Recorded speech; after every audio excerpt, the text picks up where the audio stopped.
What's up buddy? Busakila na naman.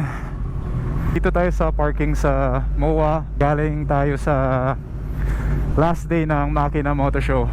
To be honest, ayaw ko sanang pumunta sa show kasi sobrang init talaga kanina.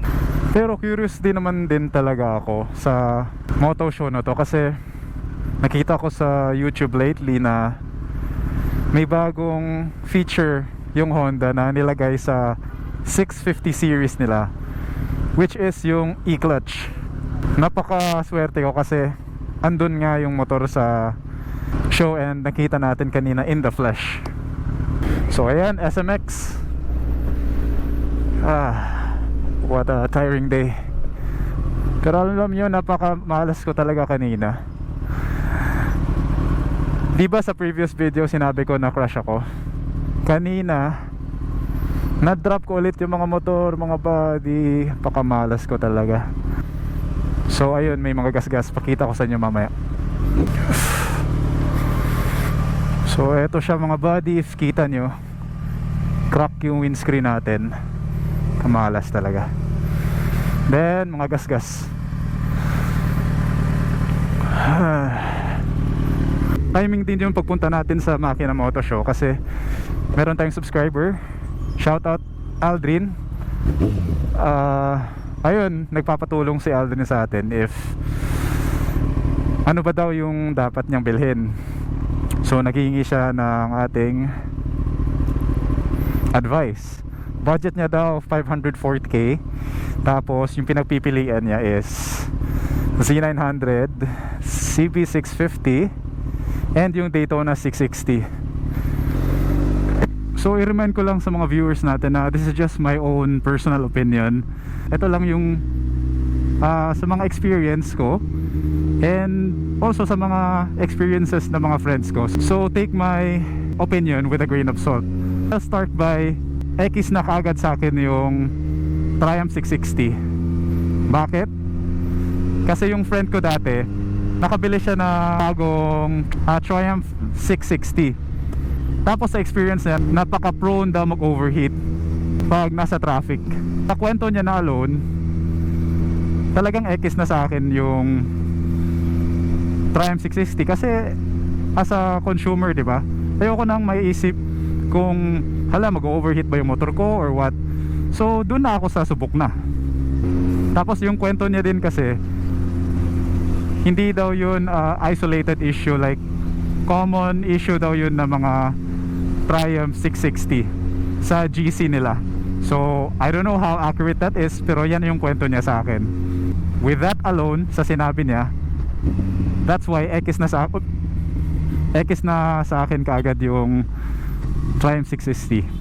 With that out of the way, that leaves us with the other two bikes, CB650 or Z900. Traffic oh. Pero syempre motor tayo, makakalusot tayo. So dito na ngayon naging interesting yung comparison natin. Kasi if hindi lumabas itong e-clutch, I would say na hands down Z900 talaga yung dapat niyang bilhin. Kasi number one, napaka layo ng power ng Z900 sa Z650. Kasi tingnan na nga natin na sa CC pa lang alone, 900cc versus 650. It's pretty obvious na mas malakas, dihamak na mas malakas talaga yung Z900 compared sa CB650. If di ako nagkakamali, yung power ng Z900 is 120 horsepower. Yung CB650 naman is nasa 90 horsepower lang ata. So there's that. Tapos bias pa ako sa Kawasaki. Kasi di ba yung motor ko ngayon Kawasaki. Tapos nagkaroon pa di ako ng Z1000 before. So ibig sabihin subok ko yung Kawasaki and talagang mare-recommend ko yung brand na yan. So, pero one thing to note lang is mas mahal yung Z900 compared sa CB650. Kasi yung CB650 na tinanong ko kanina is 520k yung brand new, yung standard version. Tapos yung version na merong e-clutch is nasa guesstimate lang kasi siguro additional 10,000, so nasa 530k. Eh yung Z900 magkano ba yan? 570,000 ata. So mahal talaga konti si Z900.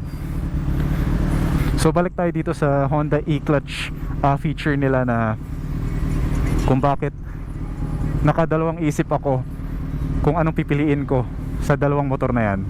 Kasi yung Honda e-clutch na yan, quick shifter siya na mas advanced. Kasi yung quick shifter, need mo pa mag clutch in para mag first gear from a dead stop, diba? Tapos ikaw pa yung mag feather ng clutch para tumakbo yung motor.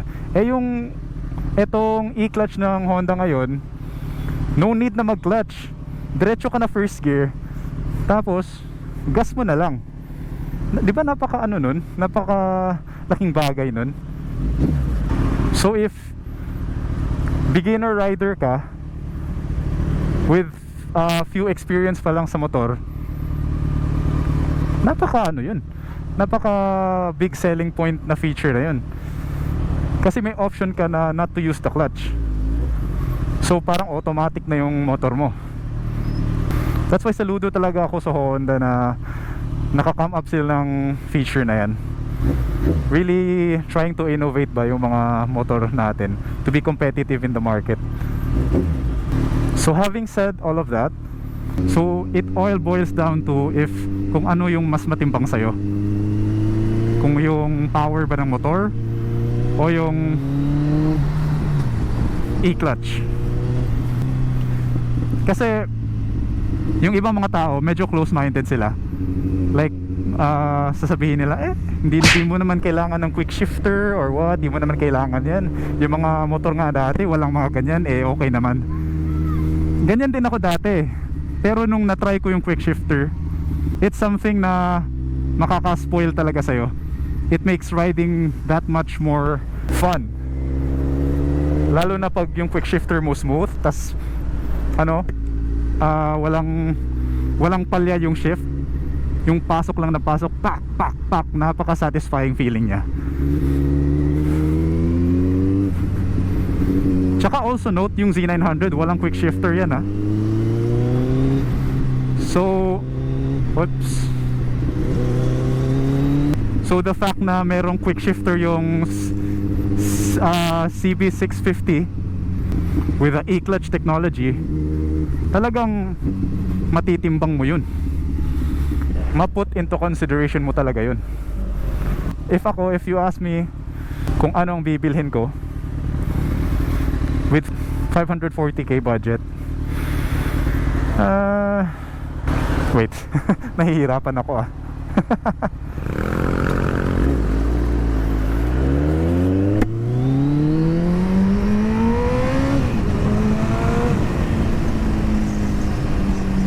I think ngayon I would go for the CB650.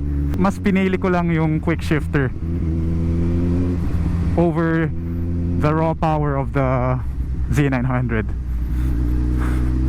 So I hope, Aldrin, that answers your question. Actually wala namang wrong answer sa dalawa Z900 man or CB650, hindi ka natalo dun.